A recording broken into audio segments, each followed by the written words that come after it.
If you've been following our series on green coffee, we're finally coming to the last episode where we're going to break it all down and make final decisions about the coffee itself. So stay tuned. If you've been watching, if you want to watch about the coffee, we're finally making a decision and bring it all down. Now, throughout the videos in this series, we have looked at the different variables that we're using to evaluate the coffee and decide whether or not it's going to be the coffee we want to buy.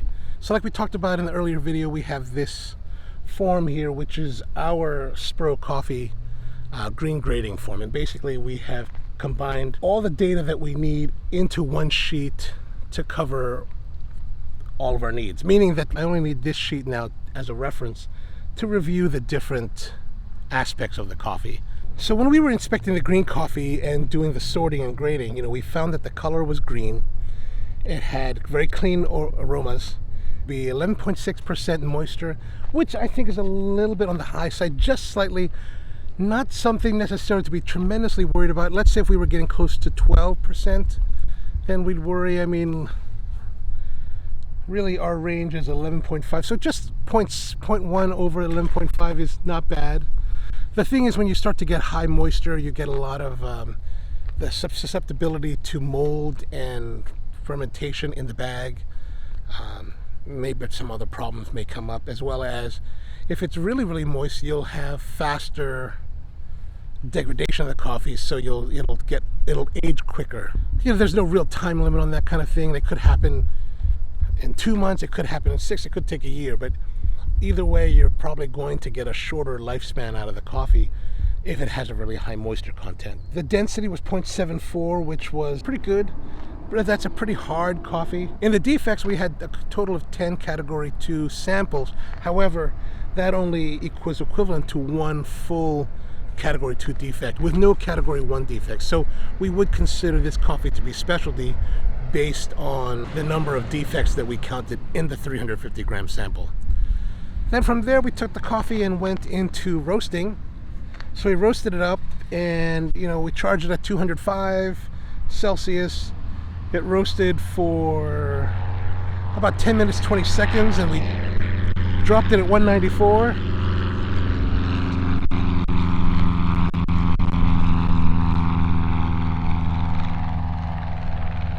And that was, pretty good. We did a pretty light roast on it. And that light roast is designed for cupping to really highlight any kind of defects that may be inherent in the cup. And then we did our cupping. We did a 5 sample cupping, which is to the full SCA specification for cupping specialty coffee. Look at this guy.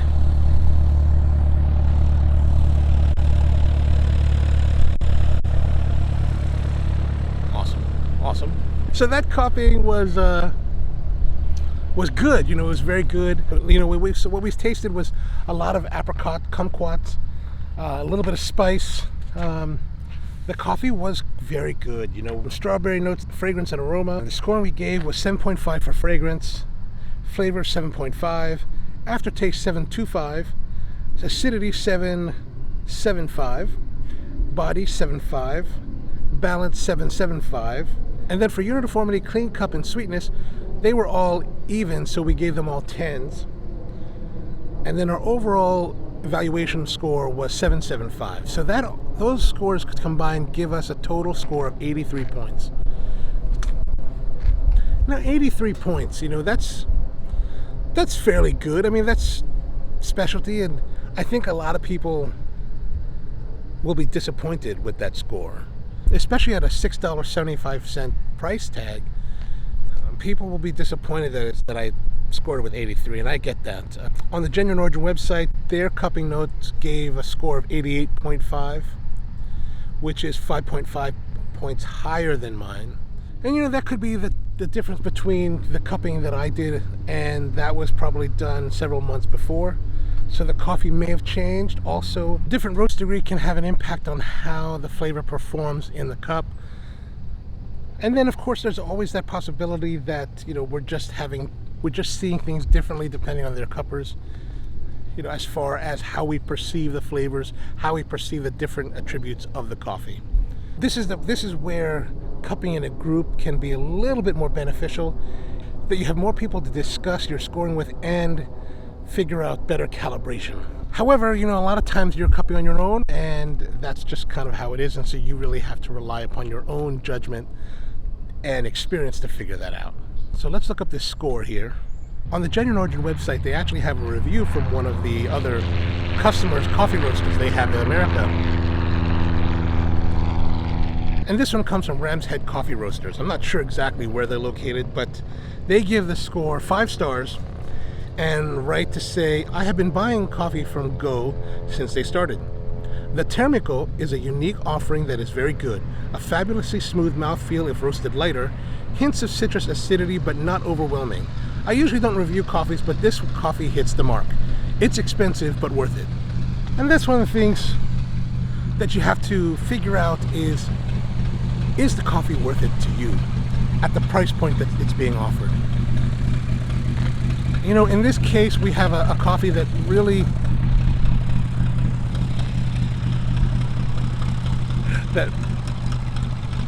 his engine doesn't sound very good. Sounds like he needs a tune-up. Maybe before he flies. Yeah, so it's really up to you to decide on how you're going to proceed with your buying. And so this coffee had really interesting flavors of apricots, some kumquats, brown sugar, some spice. And that was what I tasted in the cupping notes. And one of the things that during the cupping we're tasting the coffee and it's performing one way, but that's in a cupping situation. And as you saw in the cupping video, we're just immersing the coffee in the water and then slurping from the top. But the reality is that you're not really going to be using the coffee in that way in a production environment, or even your customers aren't going to be sitting around cupping the coffee in that manner. So the real way to do it is to brew some of the coffee later. So I've taken the rest of the sample and I've brewed it up.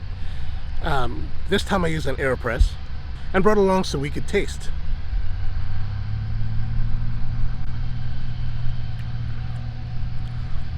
So now we're getting some spice. What is this spice that I'm tasting? Maybe a light cinnamon, a little bit of allspice, maybe hints of nutmeg. It's a medium to low body. The acidity is nice and clear as well as bright. It's got a sprightly acidity that's it's very lively. So I'm still using the same coffee we used for the cupping, which is a relatively light roast.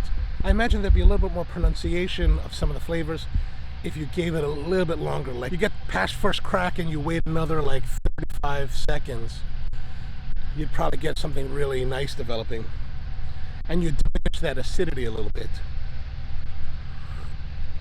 Now if you're someone that really likes bright, light coffees, I think this would be great. Actually, this is really a nice sparkling brilliance to it.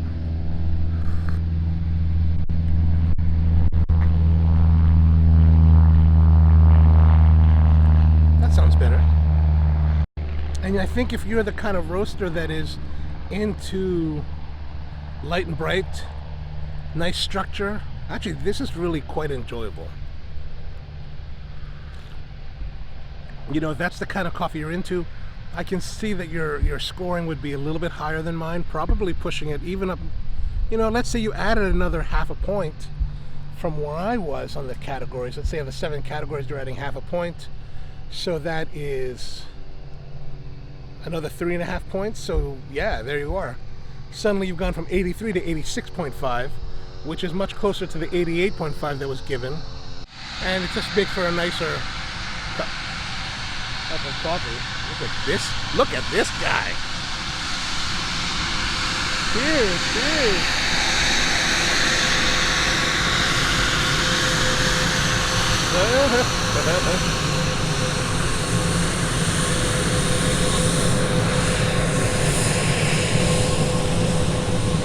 So where were we? We were saying that the coffee, I think, oh, he's back. And he's going away again. So back to what we're saying. We're saying that, I think that if you're someone that really enjoys this kind of light, bright, acidity kind of coffee, I can see that your scores may be in a lot of the categories are probably a little bit higher than mine, which gives you that 86.5.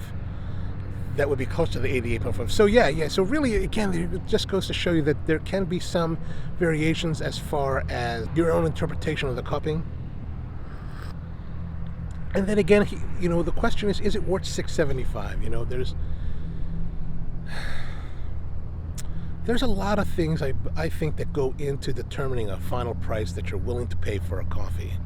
In this case, it's relatively straightforward. You're paying Genuine Origin $6.75, and they've set a price, and that's pretty much it. So it's just you to decide whether or not the coffee, the flavor of the coffee, the quality of the coffee is enough to justify that price.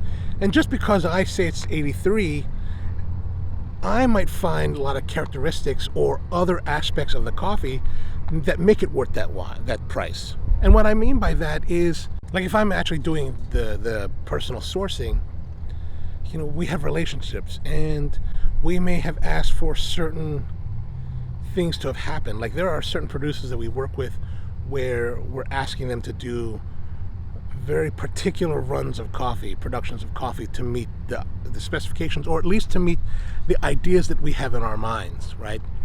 And because they're running special production for us, that typically comes at a premium. So you may end up with we may actually end up with a coffee in that case that the cup score, the relative cup score, may be low, and even low enough that you'd probably be disappointed with it. But that is something we've committed to, and they're doing something for us to learn from. We're both learning. Well, that can be worth the additional expense.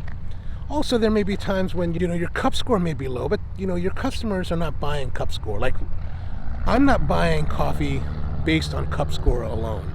I'm buying coffee based on, of course, partially the cup score. Cup score tells you relative quality, but we're also looking at the flavor experience of the coffee itself. Like, what kind of experience are we going to be able to offer our guests when they're drinking this particular coffee? And from there, if it's something that's really worthwhile and notable, we may be willing to pay a little bit more for that than we would straight trying to correlate a score to price, because that would be worth it. All right, so if you've been enjoying these series of videos, please drop a like and drop your comments below. Would love to hear about them, as well as consider subscribing. We really appreciate you watching this. I hope that it's helped. If you have any ideas for future videos or content that you would like to see us produce for you, please drop those in the comments and let us know. We're always looking for great ideas, and that's the whole deal right there. Just in case you're wondering, we're shooting this on location at Martin State Airport here in Maryland. It turned out to be a really gorgeous day at the very beginning of November, and allowed us to get outside again finally. It'll probably be one of the very few days we can finally do this. So drop us some love in the comments. I'd love to know what you're thinking. And yeah. So at the end of the day, what are we gonna do? I guess the real question is, what would you do? Now that you've tasted, if you've been following along. If you've been following along with with ordering the samples and cupping and tasting along with us, what do you think about the coffee? Put that in the notes below. I'd love to hear what you think about the coffee itself, and whether or not you're going to buy it for your company or even just for your own consumption. I think the Termico is a really interesting coffee. The flavor in the cup that we're brewing right now, actually, I think is a much more enjoyable experience than just the cupping by itself, which is why I think it's important to actually brew the coffee in a real world situation, so you get an idea of how the coffee will perform for your guests. That's what we like to do, because we want to make sure that guests will enjoy the coffee, or at least we want to see how guests will experience the coffee when they come to our shops. And I think that's really the best way, is to actually brew the coffee in the way that they would have it. But what do I think? I think the coffee is very good. I think the score, at 83 was perfectly fine. The flavor notes, I like the tropical fruit. I like the fruitiness to it, that citrusy. I like the brightness. In the cup with the AeroPress brew, I think it's got nice brightness. Right now it's a bit dry on the palate, so it's clean. It's easy to consume. It's very enjoyable. If you're a bright coffee lover, I think this would be a great coffee to try. But you know, the trouble is that we're in the middle of the pandemic, and COVID has impacted our operations at Spro quite heavily. So we're not finding the same amount of volume in our shops, which makes it a lot more difficult to justify buying expensive coffees, especially when, you know, if we're buying a coffee that's at $6.75, you know, by the cup, if we're offering by the cup in the shop, we're probably going to have to offer that probably at 12, 10, 12. And then by the bag, if we're doing a 10-ounce bag, 20, 24 maybe. So, you know, when you get to coffee that's going to be in that spectrum, it becomes a little bit more thought, because can you move it, and how long will it take for us to move it? And right now, during the COVID, when we're running at, like, you know, at a significant percentage lower than we normally do, it puts a pause. It puts a pause in the mind to decide whether or not should we buy this coffee. So at the moment, we probably will not be buying the coffee, only because I have to be cautious about, you know, putting us in a position that could be problematic. However, if things were rolling like normal, and we were pre-COVID and everything was going great like it, you know, normally does, yeah, absolutely, I'd buy that. I mean, the nice thing about Genuine Origin is that they're selling the bags, well, they're selling the coffee in 65-pound bags. So, you know, this $6.75 coffee, which would normally cost you probably $900 as a full export bag, the price is just what, over $430, something like that. So it's not too bad. But again, we're in a position where we need to be tight and be as streamlined as possible. So we're gonna have to hold off on that for the moment. All right, so if you've enjoyed this, let us know. Drop it down in the comments. I hope you enjoyed this video series. We're continuing with more coming up. And yeah, thank you for tuning in. Really appreciate you. And thanks for taking the time to spend with us. Come see us again. Here's something to consider. If you want to live like a baller and own one of those, don't do coffee. Unless you make it like Starbucks, you're not going to be getting one of those.